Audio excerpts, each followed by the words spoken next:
je vais vous expliquer comment j'ai appris que mon baby daddy me trompait avec une meuf de 15 ans. La dernière fois, j'ai reçu ce message sur les réseaux sociaux. Salut, je trouve tes vidéos vraiment hyper bien expliquées et motivantes. Tu donnes accès à plein d'informations que certains n'ont pas accès. Tu mérites tellement plus de visibilité. Déjà, merci à tous ceux qui envoient ce type de message, ça me fait énormément plaisir. Et pour répondre par rapport à cette visibilité, pour ceux qui ne le savent pas, je m'appelle Laura Orvelli, j'ai étudié dans 4 pays et j'ai notamment été à Harvard University aux États-Unis. Et sur les réseaux sociaux, je mets en avant du contenu où je parle de la réussite académique et professionnelle et où je vous fournis des conseils pour pouvoir vous aussi réussir dans vos projets. Et très souvent, on me dit mais pourquoi t'as pas plus de visibilité, pourquoi t'as pas plus d'abonnés par rapport au type de contenu que tu produis?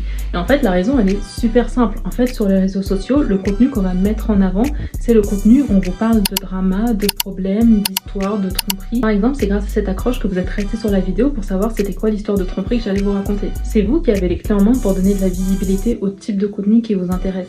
Il y a beaucoup de créateurs qui font du contenu qui est très informatif, qui donnent beaucoup de conseils, beaucoup d'explications. Sauf que le problème, c'est que les gens ne vont pas soutenir, ne vont pas commenter, ne vont pas partager ce type de contenu. C'est aussi simple que ça. Et surtout, il faut pas oublier que derrière les réseaux sociaux, il y a un business, il y a un aspect lucratif. Et je vais pas vous mentir, je me pose la question. Certains contenus qui sont esthétiques, qui demandent moins de temps, rapportent plus de vues, donc une meilleure monétisation par rapport à des contenus où je dois préparer un script, des informations, faire un montage de qualité, mais qui rapportent beaucoup moins de vues. Donc pourquoi pas continuer à partager des contenus où je mets juste en avant un esthétique, un style de vie et je donne aucune information. En tout cas, si vous voulez créer du contenu sur les réseaux sociaux, pensez-y. Il faut vraiment avoir une très grosse motivation pour apporter du contenu qui est informatif, du contenu qui est recherché. Parce que vous allez voir, c'est pas le contenu qui plaît au plus de monde, malheureusement. Mais bon, donc il faut avoir une très grosse motivation à produire ce type de contenu.